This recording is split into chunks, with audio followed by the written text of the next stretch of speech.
আসসালামু আলাইকুম ভাইয়েরা আমার ভাবিরা আপনাদের আজকে এমন একটা প্রশ্নের উত্তর আমার দিতে হবে এটা আমি কখনো কল্পনাও করতে পারি নাই যে আমাকে আমার মতো একটা বিন্দাস মানুষকে কেউ এই ধরনের প্রশ্ন করে। হ্যাঁ, এখন বলবেন প্রশ্নটা কি করছে? প্রশ্নটা এমন করছে যে জিজ্ঞেস এখন বর্তমানে বাংলাদেশ থুকু ইন্ডিয়া আর পাকিস্তান একটা ভালো সময় যাচ্ছে না, একটা যুদ্ধ ভাবের মধ্যে তারা সময় পার করছে। তো এর জন্য আমাকে প্রশ্নটা করছে যে আমি কোন দেশকে সাপোর্ট করব। প্রথমত আমি আমার জায়গাটা ক্লিয়ার করি, আমি তো কোনো যুদ্ধই সাপোর্ট করি না। আমার সেটা ইন্ডিয়া হোক, পাকিস্তান হোক, আফগানিস্তান হোক, ইরাক হোক, যেখানে হোক, আমি তো কোনো যুদ্ধই সাপোর্ট করি না। কারণ যুদ্ধ এমন একটা জিনিস, সেটা যেখানেই লাগুক এটা এসে পড়ে আমাদের মতো সাধারণ মানুষের ঘাড়ে। প্রতিটা মানুষের এই যুদ্ধর বা বোঝা নিয়ে চলতে হয়। এখন বলবেন অন্য বিশ্বযুদ্ধ আপনার কি ক্ষতিকর? হ্যাঁ, অবশ্যই। বিশ্বযুদ্ধে যুদ্ধ লাগে তাহলে সবার আগে কোথায় এফেক্ট হয়? আপনার ঘাড়ে কেন আসে? আপনার আলুর দাম বাড়ে, চালের দাম বাড়ে, তেলের দাম বাড়ে, ডাইলের দাম বাড়ে, নুনের দাম বাড়ে, একদম সব কিছুর দাম বাড়ে। ওই যুদ্ধর অজুহাত দেখে সব কিছুর দাম বাড়ে। আপনার জীবনযাপন যুদ্ধর চেয়ে কম না, আপনাকেও সংগ্রামী বানায় দেয়। কারণ আপনি যদি আপনার আয় আছে 100 টাকা, আপনার ব্যয় আছে 200 টাকা, তাহলে আপনার ঘরের মধ্যে গৃহযুদ্ধ, আপনার ঘরের মধ্যে একটা যুদ্ধ। যে কারণ আপনার 5 জন পোলাপান, 5 জন সন্তানের মুখ আপনি পড়তে পারতেছেন না, তাহলে যুদ্ধ তো আপনার ঘরে লেগে গেছে। পাতিলের পিটাপিটি, খুন্তির লড়াই, এটা তো আপনার ঘরের মধ্যে হয়ে গেল না যুদ্ধ। তো এই যুদ্ধ জিনিসটাই এরকম যে যুদ্ধ আমি কখনোই কোনো যুদ্ধকে আমি সাপোর্ট করি না। আর যে প্রশ্নটা আমাকে করছে, এখন আসি আমি ওই প্রশ্নতে। যে তার প্রশ্নটা এরকম ছিল যে আমি কি পাকিস্তান সাপোর্ট করব না ইন্ডিয়া সাপোর্ট করব। ভাই, এটা প্রথমত আমি কোনো ফুটবল, ইন্টারন্যাশনাল ফুটবল খেলা হচ্ছে না যে আমি ব্রাজিল অথবা আর্জেন্টিনা সাপোর্ট করব। এটা একটা যুদ্ধ। হ্যাঁ, তো যুদ্ধতে কাউকে সাপোর্ট করতে পারি না। হয়তোবা আমি এজ এ মানুষ হিসাবে আমি এটা সাপোর্ট করতে পারি যে হয়তো দুটোটা দেশকে অনুরোধ করতে পারি, আমি ক্ষুদ্র মানুষে আমি ক্ষমা চাইতে পারি তাদের কাছে যে যাই হয়েছে ইনাফ, আপনারা যুদ্ধ করেন না। অন্তত যেইভাবে কেউ হারে কেউ জিতে, একটু মিলেমিশে থাকার চেষ্টা করেন, যেভাবে উভয় দেশের ভালো হয়, যেভাবে পৃথিবীর শান্তি আসে। তা আমি হয়তো এই কাজটা করতে পারবো। আমি এইটা করতে পারবো না, ঠিক আছে তুমি আমার ধাক্কা দিছো, আমি তোমার ঘুষি দিব না, আমি এটা করতে পারবো না। আমি করতে পারবো যে যদি আমি যুদ্ধ পছন্দ না করি, যেটা আমি যুদ্ধ পছন্দ করি না, আমি চাই শান্তি, যে শান্তি বজায় থাকে, আমি ওই কাজটা করার চেষ্টা করব। আর যেই প্রশ্নটা আমাকে করছে সেটা হলো বিষয়টা পাকিস্তান নিয়ে। আচ্ছা, ভিডিওটা অনেক লম্বা হবে, শুরু থেকে শেষ পর্যন্ত দেখবেন, তাহলে বুঝতে পারবেন যে আমি কি কথাগুলো বলতাছি, কেন বলতাছি। একটু ধৈর্যের সাথে ভিডিওটা একদম শেষ পর্যন্ত দেখবেন। টেনে টেনে দেখেন না, একটু ধৈর্যের সাথে, কত কিছুই তো দেখেন, এটাও একটু দেখেন, হয়তো কোনো একটা কথা কাজে লাগতে পারে আমার কথাগুলো। আর যদি ভিডিও ভালো লাগে তাহলে সাপোর্ট করেন, ভালো না লাগলে সাপোর্ট করেন না। আর ভুল ত্রুটি অবশ্যই ক্ষমা দৃষ্টির চোখে দেখবেন। আমাদের যেটা ছিল কি বলে যে আমাদের 71-এ পাকিস্তানের সাথে আমাদের ছিল যুদ্ধ, তাই না? পাকিস্তানের কাছ থেকে আমাদের মাতৃভূমি, আমাদের সোনার বাংলাদেশ, আমরা যেটা অর্জন করছি, সেই সোনার বাংলার ক্ষুদ্র মানুষ আমি গর্বিত যে আমি সোনার বাংলার গর্বিত ক্ষুদ্র একজন মানুষ। তো সেই সোনার বাংলা আমরা স্বাধীন করে আনছি আমাদের অনেক কিছুর বিনিময়ে, অনেক ত্যাগের বিনিময়ে, অনেক কিছুর বিনিময়ে আমরা সোনার বাংলা পাইছি। পাওয়ার পরে তো যাই হোক, আমরা তো জাতি হিসাবে সবসময় একটু আবেগী বেশি, প্লাস আমরা অনেক ক্ষমা করতে জানি মানুষকে, আমরা কিন্তু ক্ষমা করতে জানি। অন্যায় অন্য মানুষও করলেও আমরা চট করে বলতে পারি আচ্ছা হয়তো ভুল হয়ে গেছে, ক্ষমা করে দিয়েন। অন্য জাতিরা কিন্তু খুব সহজে ক্ষমাটা চায় না। তো ওই সময় ওই 25শে মার্চ 26শে মার্চ তারপরে স্বাধীনতা, ওই সময় যা হয়েছে ওগুলো আমরা ভুলে কিন্তু আমরা কিন্তু বাই দ্য ওয়ে পাকিস্তানিদেরকে কিন্তু আমরা দেখলে অসম্মান করি না, আর যাই করি অসম্মান কিন্তু করি না। ক্ষমা তাদের চাওয়ার কথা, অথচ আমরা কিন্তু তাদের সাথে ঠিকই রেসপেক্টটা দিই, রেসপেক্ট দিয়েই চলি। হ্যাঁ, যেমন আমার এখানে কিছু ভালো ভালো ফ্রেন্ড আছে পাকিস্তানি, তাদের সাথে তো আমি মিশি, তাদের সাথে আমি চলি। তারা আমাকে একটা সময় অনেক সাপোর্ট করছে, এটার জন্য আমি কৃতজ্ঞ সবসময়। যেটা ভালো সেটা ভালো কিন্তু করবো। তো সেই সাপোর্টগুলো তাদেরকে করি, তারা করে, আমরা মিলেমিশে থাকতে পছন্দ করি। কিন্তু তার মানে না যে এখন আমাকে যে প্রশ্ন করছে সেই প্রশ্নটা এরকম যে আমরা তো মুসলমান ভাই ভাই। হ্যাঁ, মুসলমান অবশ্যই ভাই ভাই। কেন মুসলমানে কোনো বোন নাই? মুসলমানে কোনো মা নাই? শুধু পুরুষরাই আছে? শুধু ভাই ভাই আছে? যখন 2 লক্ষ নারীর ইজ্জত নিল তখন তো কোনো মুসলমান ভাই বলে নাই ইনাফ, থামো, কি করতেছো তোমরা? আমাদের দেশের সাথে যুদ্ধ, নারীর সাথে না। নারীর ইজ্জত কেন নিতেছো? নারীকে কেন দর্শন করতেছো? পৃথিবীর কোন যুদ্ধে আছে 2 লক্ষ নারীর ধর্ষিত হয়েছে? পৃথিবীর কোন যুদ্ধে? পৃথিবীতে তো যুদ্ধ কম হয় নাই।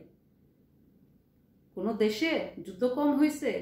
একমাত্র আমাদের বাংলাদেশে 2 লক্ষ নারী ধর্ষিত হয়েছে। আর এখন যে সমস্ত ভাইরা আবেগে এসে বলেন যে আমরা মুসলমান ভাই ভাই, মুসলমান ভাই ভাই, ঠিক আছে, তাদেরকে একবার বলছে তারা যে আপনাদের সাথে আমরা যেই অন্যায় করছি, যেই অত্যাচার করছি, যেই ক্ষতি করছি আপনাদের দেশের, আপনাদের মা বোনের উপরে, তার জন্য আমরা ক্ষমা প্রার্থী। আমাকে যে আমার ফ্রেন্ড, যে আমার যেই হোক, সে আমাকে এমন করে প্রশ্নটা করছে যে সে আমাকে বলছে যে তারা তো একটা অন্যায় করছে। একটা অন্যায়? এটাকে অন্যায় বলবো? এটা একটা অন্যায় মানে কোন লেভেলের অন্যায়? আমি যদি আপনার পেটের ভিতরে ছুরি ঢুকাই দিয়া বলি যে সরি, আমি একটা অন্যায় করে ফেলছি, আমাকে মাফ করে দাও, আপনি আমাকে মাফ করে দিবেন বলেন? আর আমার ইজ্জত নিয়ে খেলা করবে, সেটা আবার একটা অন্যায়? মা বোনের ইজ্জতের কোনো মূল্যই নাই, কিভাবে থাকবে? আমাদের এমন একটা দেশে বসবাস করি, সেই দেশে 8 বছরের আসিয়া থেকে 80 বছরের কুলসুম পর্যন্ত ক্ষমা পায় না, তাদের হাত থেকে নিরাপদ না। 8 বছরের আসিয়া, 80 বছরের কুলসুম, তাদেরকে ক্ষমা দেন না, ক্ষমা করেন না, তাদেরকে এই চোখে দেখেন। আজকে একটা ভিডিও দেখতেছি, হুজুর ভদ্রলোক ওয়াস্তাগফিরুল্লাহ এমন করে কিভাবে বলতে পারলো যে আমাদের হাদিস আছে, ইসলামে আছে, নারী সন্তান পৃথিবীতে আসলে 6 বছর বয়সে তাকে বিয়ে দিয়ে দিতে হবে, বিয়ে না দিলে সে 14 বছর বয়সে প্রেম করবে। এ কি কি কি কথাবার্তা বলে? এদের দৃষ্টিভঙ্গি কোথায়? এদের কাছে তো 6 বছরের কন্যা সন্তান তো নিরাপদ না। যে হুজুর বলতে পারে 6 বছরের কন্যাকে বিয়ে দেওয়া উচিত, হ্যাঁ, সে পশ্চিমারা আইন বাই করছে যে বাল্য বিবাহ, হ্যাঁ, বাল্য বিবাহ করে এখন নারীরা কি 14 বছরে প্রেম করে, 14 বছরে প্রেম করে। একটা আপনি প্রেম মেনে নিতে পারবেন না, আর আপনি 6 বছরের একটা সন্তান নারীকে, একটা কন্যাকে আপনি বিবাহর মতো একটা নাম দিয়ে তাকে আপনি ধর্ষণ করবেন। তারপর আপনারা বলবেন যে আমরা কোন দেশ সাপোর্ট করবো, কাকে করব। এখন আপনারা আমার কথা শুনলে হয়তো বলবেন অনেকে এ খাস আওয়ামী লীগ অথবা খাস ইন্ডিয়া সাপোর্ট করেন। না, আমি কোনো আওয়ামী লীগ সাপোর্ট করি না, কোনো দেশ সাপোর্ট করি না। আমি সাপোর্ট করি আমার সোনার বাংলাদেশ। আমার বাংলাদেশে শান্তিতে যেন প্রতিটা মানুষ বসবাস করতে পারে। আমি কারোর সাথে পায়ে পাড়া দিয়ে ঝগড়া করব না। যদি আমার পায়ে কেউ পাড়া দেয়, সবার আগে আমি শকুন হয়ে যাবো, আমি শকুন হয়ে তার চোখ উঠাই ফেলাম। যদি কেউ আমার দেশের মধ্যে, আমার দেশে কাউকে আঘাত করে, গায়ে পাড়া দিয়ে যদি ঝগড়া করতে আসে, সবার আগে আমি শকুন হয়ে তার চোখ উঠাবো। যেই পর্যন্ত আমার দেশের প্রতি কোনো আঘাত করবে না, আমি ওই পর্যন্ত কারোর সাথে খোঁচাখুচি করবো না। হ্যাঁ, কারো ঝগড়াটাই না আমার গাড়ি নিয়ে আসুন না যে আমরা আমরা মুসলমান ভাই ভাই। আরে বাবা, ইউক্রেন কি বলে ওই যে গাজা ফিলিস্তিনি, হ্যাঁ, যুদ্ধ, আমরা তো পারি না কিছু করতে। আমরা মুসলমান হিসেবে হ্যাঁ প্রতিবাদ অবশ্যই করতে পারি। প্রতিবাদের ভাষা এটা না আপনি বাটার জুতা চুরি করবেন, ঠিক আছে? প্রতিবাদের ভাষা না যে একজনের দোকানের মধ্যে ঢুইকা ভাঙচুর করবেন, একজনের দোকান থেকে সবকিছু লুট করে নিয়ে আসবেন। এই যে এখন যুদ্ধ যুদ্ধ খেলা হইতেছে, এখন আপনারা কি করবেন? ইন্ডিয়ান শাড়ি রাখবো না, সব পুরা ফেলাম আগুন দিয়া। India boycott, India boycott. একটু বুঝে শুনে বয়কট করেন, কারণ প্রভাব কিন্তু সবার দিন শেষে আপনার গাড়ে, আমার গাড়ে, আপনার কান্দে আমার কান্দে এসে পড়বে, ঠিক আছে? কারো ঝগড়া আপনারা নিজেদের গায়ে জড়াতে যায়েন না। যদি সাপোর্ট করতে চান, সাপোর্ট করার অনেক সিস্টেম আছে, অনেক ওয়ে আছে, অনেক সুন্দর পিচফুল যেই বিষয়গুলো আছে ওই বিষয়গুলো নিয়ে যে না ঝগড়াঝাটি। এখন এখন দেখেন, আপনারা রাজনীতি করেন, আপনারা ভালো বুঝবেন আমার চেয়ে, আমি তো এত বেশি বুঝি না। এটা কি এই যে ঝগড়াটা যে এখন এই যে কাশ্মীর আর ইন্ডিয়া, দুই পাকিস্তান আর ইন্ডিয়া যে লাগতেছে এই ঝগড়াটা, যেদিন থেকে আমাদের সাবেক প্রধানমন্ত্রী বলেন, শেখ হাসিনা বলেন, তাকে ওইখানে আশ্রয় দেওয়া হয়েছে, সেদিন থেকে হয়তো অনেকেই এটা সুযোগের সদ্ব্যবহার ভাবছে যে এখন বাংলাদেশের পরিস্থিতি খুব খারাপ, বাংলাদেশের সাথে ইন্ডিয়ার সম্পর্কটা ভালো যাইতেছে না, এখন যদি এই মুহূর্তে আমরা এরকম একটা যুদ্ধ করি তাহলে পুরো সিম্পাতিটা আমাদের কাছে এসে পড়বো, আমাদের কাছে এসে পড়বো, আমরা একটা এক্সট্রা পাওয়ার পেয়ে যাব, আমরা একটা এক্সট্রা পাওয়ার পেয়ে যাব। হ্যাঁ, ইন্ডিয়াকে কোলটাসা করার একদম সুযোগ পেয়ে যাব, ইন্ডিয়াকে একদম কর্নারে করে রাখতে পারবো। হ্যাঁ, এই যে যদি এইসব মেন্টালিটি, এইসব চিন্তা ভাবনা থাকে, তাহলে বলেন যে তার মানে যে আপনারা শান্তি কোথা থেকে পাবেন? আপনারা তো ইচ্ছে করে পায়ে পাড়া দিয়া ঝগড়া করার একটাই আছে। আমাদের দেশের সাথে যেটা হয়েছে, এখন আমাদের দেশেই ভালো যাচ্ছে না, আমাদের দেশের পরিস্থিতি ভালো না। আমাদের দেশ কিভাবে শান্তি শৃঙ্খলা ফেরত আসবে? আমাদের দেশের যুব সমাজ কিভাবে এই ধ্বংস লীলা থেকে ফেরত আসবে? মায়ের সন্তান মায়ের কুলে ফেরত যাবে, স্কুল কলেজ ঠিকমতো পড়াশোনা করবে, লেখাপড়া করবে। এরা এই এক অংশ চলে গেছে কি বলে মাদক আসক্তর মধ্যে, এক অংশ চলে গেছে আপনার কি বলে যে সোশ্যাল মিডিয়া ভিতরে ডুবে গেছে, এক অংশ ডুবে গেছে এখন এই যে নতুন করে রাজনীতি যেই সংঘ এটার ভিতরে ঢুকে গেছে। তাহলে বলেন যুব সমাজের ভবিষ্যৎ কোথায়? এগুলো নিয়ে তো আপনারা ভাবেন না। আপনারা ভাবেন কোন দেশে কি হইলো এখানে বসে লাফালাফি করেন। হ্যাঁ, যেটাকে বলা হয় যে পারবো না কিছু করতে, উঠা থাকুন রাত থাকতে, তাই না? যে রাত থাকতে উঠা বসে থাকুন। তো এটা এই যে প্রতিবাদ, এই যে সাপোর্ট, এই যে একদম গর্জে ওঠা, ঝাড়া দিয়ে ওঠা যে আমার মুসলমানরা এটা বলছে এটা বলছে, আমি ছাইরা দিব না, আমি ওইটা না সেটা না, না আমরা আমাদেরকে বলার কেন সুযোগ দিব? আমরা আমাদেরকে বলার সুযোগ দিব না। আমাদেরকে কেউ বলে যাবে, পায়ে পাড়া দিয়ে ঝগড়া করে যাব, ওই সুযোগ আমরা দিব না। হ্যাঁ, তারপরে এটা যদি মনে করেন যে এখন যেমন ফিলিস্তিন আর ইসরায়েল, এরা তো জন্ম থেকে শুনতেছি এই যুদ্ধটা, আজ পর্যন্ত এটার কোনো সুরাহা নেই। তো ইন্ডিয়া আর ওই যে কাশ্মীর, ওইটাও মোটামুটি জন্ম থেকে শুনতেছি তাদের এই যুদ্ধটা, এটার কোনো সুরাহা নেই। হ্যাঁ, কিন্তু নতুন করে আপনারা আমার বাংলাদেশের মানুষের কাছে অনুরোধ যে আপনারা কোনো ইয়ের মধ্যে জড়াবেন না, কারণ এখন আমাদের দেশের পরিস্থিতিটা ভালো না। আমাদের প্রতি সবাই সুযোগ নেওয়ার চেষ্টা করবে, উস্কানি এরকম দিবেই। হ্যাঁ, উস্কানি এরকমই দেবে, ইন্ডিয়া এই নিয়ে গেছে, ইন্ডিয়া ওই নিয়ে গেছে, ইন্ডিয়া ধ্বংস করে দিছে, নাহলে তোমরা আরো এই থাকতা ওই থাকতা, এইটা হইতো ওইটা হইতো, এরকম উস্কানি দেওয়ার মানুষ অনেক আছে। আপনারা পাও দিয়ে হাঁটেন, মাথা দিয়ে চিন্তা করেন। এটা না যে আপনারা মাথা দিয়ে হাঁটেন, পাও দিয়ে চিন্তা করেন, ঠিক আছে? যদি আমাদের প্রতিবাদ করতে হয় আমরা প্রতিবাদ করব, যুদ্ধ করতে আমরা যুদ্ধ করব, অবশ্যই করব, যদি ওইটার যথেষ্ট রেজন থাকে, উইদাউট এনি রিজন কোনো দেশের সাথে যুদ্ধ আমরা জড়াই যাব, কোনো বিপদ না, পরের বিপদ আমাদের ঘাড়ে টেনে আনবো। হ্যাঁ, বিষয়টা এত ইজি না, এরকম না, কারণ আমাদের দেশের পরিস্থিতিটা খুবই খারাপ।